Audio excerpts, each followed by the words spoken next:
Kenaikan PPN pajak pertambahan nilai dari 11% menjadi 12% akan berdampak langsung pada pengadaan barang dan jasa oleh pemerintah. Berikut adalah beberapa pengaruh yang mungkin terjadi. 1. Kenaikan harga barang dan jasa. Harga kontrak pengadaan akan meningkat karena PPN yang lebih tinggi. Vendor atau penyedia barang, jasa akan memasukkan tarif PPN yang baru dalam perhitungan harga penawaran mereka. Barang dan jasa yang sudah berjalan kontrak lama kemungkinan tidak terdampak langsung, tetapi untuk pengadaan baru atau kontrak yang belum disepakati, tarif PPN 12% akan berlaku. 2. Anggaran pemerintah. Anggaran pengadaan perlu disesuaikan untuk mengakomodasi kenaikan PPN. Jika tidak, pemerintah mungkin harus mengurangi volume atau kualitas barang jasa yang diadakan. Jika anggaran tetap, jumlah barang jasa yang bisa diadakan akan berkurang. Ini bisa berdampak pada pelaksanaan proyek-proyek infrastruktur, layanan publik, dan program sosial. 3. Efisiensi dan prioritas pengadaan. Pemerintah mungkin perlu meningkatkan efisiensi dalam proses pengadaan dan memilih proyek-proyek yang memiliki dampak terbesar. Prioritas pengadaan bisa diarahkan pada program-program yang lebih mendesak dan strategis. Evaluasi ulang rencana pengadaan akan menjadi penting untuk memastikan setiap rupiah yang dikeluarkan memberikan hasil maksimal. 4. Dampak pada penyedia barang, jasa. Penyedia barang, jasa harus menyesuaikan sistem akuntansi dan perpajakan mereka untuk mencerminkan tarif PPN baru. Ini bisa meningkatkan beban administrasi bagi penyedia yang bekerja sama dengan pemerintah. Bagi penyedia kecil atau UMKM, kenaikan PPN bisa menjadi tantangan karena mereka harus menyesuaikan harga jual tanpa kehilangan daya saing. 5. Kepatuhan dan transparansi. Kenaikan PPN bisa meningkatkan potensi kecurangan atau manipulasi dalam proses pengadaan, seperti penghindaran pajak atau pelaporan yang tidak sesuai. Oleh karena itu, sistem monitoring dan audit perlu diperkuat. 6. Dampak makro. Kenaikan PPN berkontribusi pada penerimaan negara yang lebih tinggi, yang pada akhirnya dapat digunakan untuk pembiayaan proyek-proyek besar. Namun, pada tahap awal, kenaikan ini bisa menekan pelaku usaha dan pemerintah daerah.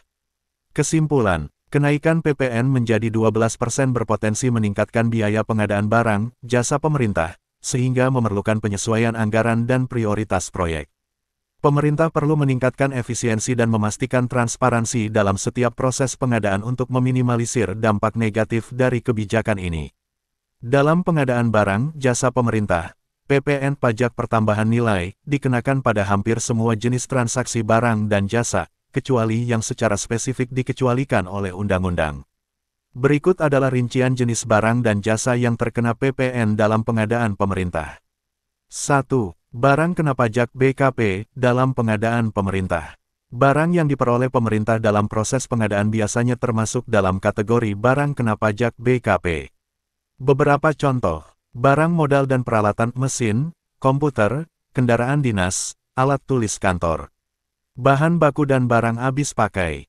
Barang impor untuk proyek pemerintah. Bangunan dan konstruksi yang diserahkan oleh kontraktor. Catatan, barang hasil tambang atau pengeboran yang diambil langsung dari sumbernya, seperti minyak bumi, gas alam, batu bara, dan biji logam tidak dikenakan PPN. 2. Jasa kena pajak JKP dalam pengadaan pemerintah. Semua jenis jasa yang digunakan dalam pengadaan pemerintah umumnya dikenakan PPN. Contoh jasa yang terkena PPN meliputi jasa konstruksi, pembangunan gedung, jalan, dan jembatan. Jasa konsultan teknik, manajemen, hukum, keuangan. Jasa sewa gedung, alat berat, kendaraan. Jasa perawatan dan perbaikan, peralatan kantor, infrastruktur. Jasa telekomunikasi dan IT. Jasa pengiriman dan logistik. Jasa pelatihan dan pendidikan, kecuali yang dikecualikan oleh aturan. 3. Jenis pengadaan yang tidak terkena PPN, dikecualikan dari objek pajak. Beberapa barang dan jasa tertentu tidak dikenakan PPN sesuai dengan ketentuan UU PPN No. 42 Tahun 2009 dan revisinya. Contoh, barang kebutuhan pokok beras, daging, telur, pelayanan kesehatan dan pendidikan, sekolah negeri, rumah sakit pemerintah, jasa tenaga kerja, jasa keagamaan, jasa keuangan asuransi, leasing, dan bank. Jasa pemerintahan yang bersifat pelayanan umum, layanan administrasi kependudukan. 4. PPN pada proyek strategis nasional PSN. Untuk proyek-proyek tertentu, seperti proyek strategis nasional PSN, pemerintah sering memberikan insentif berupa PPN ditanggung pemerintah DTP, atau pembebasan PPN. Hal ini bertujuan untuk mendorong percepatan pembangunan. Kesimpulan, hampir semua barang dan jasa yang diperoleh dalam pengadaan pemerintah dikenakan PPN, kecuali yang secara eksplisit dikecualikan oleh peraturan. Pemerintah dan penyedia barang, jasa harus memastikan kepatuhan terhadap aturan perpajakan ini dalam setiap proses pengadaan.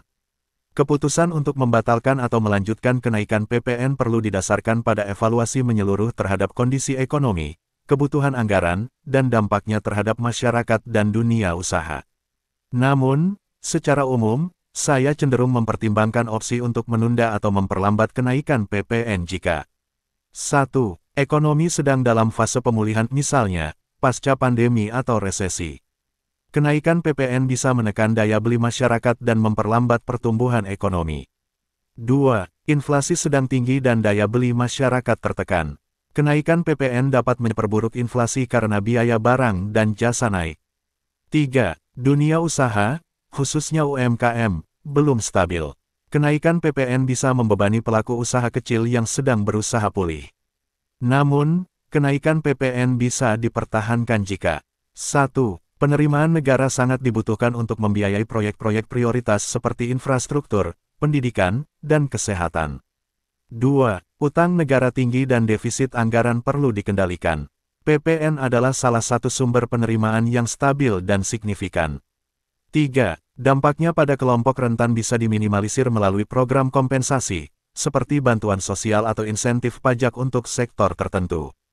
Alternatif solusi, bertahap, bukan langsung. Misalnya, menaikkan PPN secara bertahap 0,5% per tahun. Mengecualikan barang, jasa tertentu. Barang pokok, layanan pendidikan, dan kesehatan bisa dibebaskan dari kenaikan PPN. Meningkatkan kepatuhan pajak, fokus pada memperbaiki sistem perpajakan dan menutup celah kebocoran penerimaan. Kesimpulan, saya tidak langsung membatalkan kenaikan PPN, tapi akan mengkaji ulang waktu dan skala kenaikannya, serta mencari cara agar dampaknya lebih minimal terhadap masyarakat berpenghasilan rendah dan pelaku usaha kecil. Istilah yang menggambarkan pendekatan seperti ini adalah kebijakan fiskal yang berimbang, atau kebijakan fiskal adaptif. Secara lebih spesifik, jika fokus pada penundaan atau pelaksanaan bertahap, disebut gradualisme fiskal, yaitu kebijakan kenaikan pajak atau pengurangan subsidi yang dilakukan secara bertahap untuk mengurangi dampak negatif pada ekonomi. Jika berfokus pada menyesuaikan kebijakan sesuai kondisi ekonomi, disebut countercyclical fiscal policy, kebijakan yang menyesuaikan pengeluaran dan pajak untuk menstabilkan ekonomi, menaikkan pajak saat ekonomi kuat, menurunkan saat lemah. Jika mengecualikan barang, jasa tertentu, disebut tax exemption, atau selective tax policy, kebijakan yang membebaskan barang, jasa tertentu dari pajak demi melindungi kelompok rentan. Jika fokus pada peningkatan kepatuhan tanpa menaikkan tarif, disebut ekspansi basis pajak, tax base expansion, meningkatkan penerimaan dengan memperluas cakupan wajib pajak dan mengurangi kebocoran. Kombinasi ini menunjukkan pendekatan yang fleksibel dan responsif terhadap situasi ekonomi dan kebutuhan sosial.